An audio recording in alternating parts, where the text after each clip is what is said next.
stație la noi, în caz de orice, și dăm info unde aterizează ăștia încât să vină să ne ajute. Să batem pe ăștia. Ia fii atent, că aterizează aici pe clădire. Dă-i-ne, continuă să tragi. Da, nu-i lasă să aterizeze, Da, la asta, codiță. asta. Dă-i el. Păi eu nu pot, frate. Nici eu nu mai pot acum.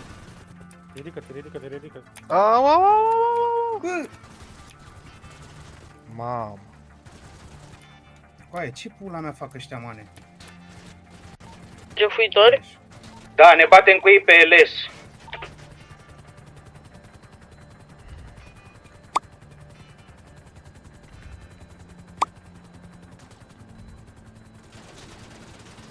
Întoarce-te cu lateralul. N-are treabă. Mi-au picat oamenii din Cineva pe stație? Cineva pe stație? Spune-le că avem nevoie de ajutor urgent. Asta caut. Cineva?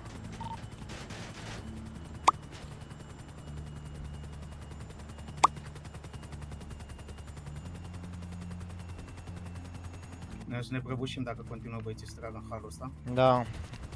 Ar trebui să ne Va trebui să ne reparăm Helio, da, Da. va trebui să ne reparăm Helio. Nu răspunde nimeni pe stație.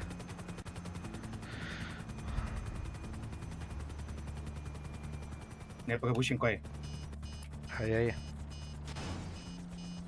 Pregătește-te să fugim pe jos, fugi pe jos de aici.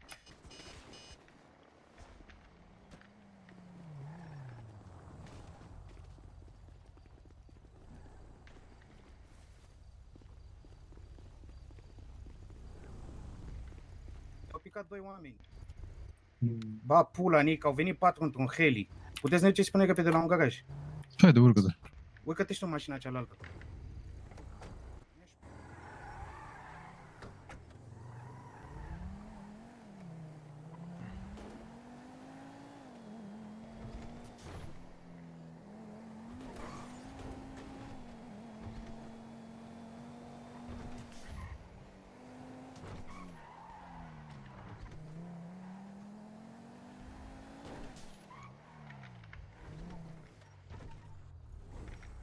Da, așa să fac un dintre asta.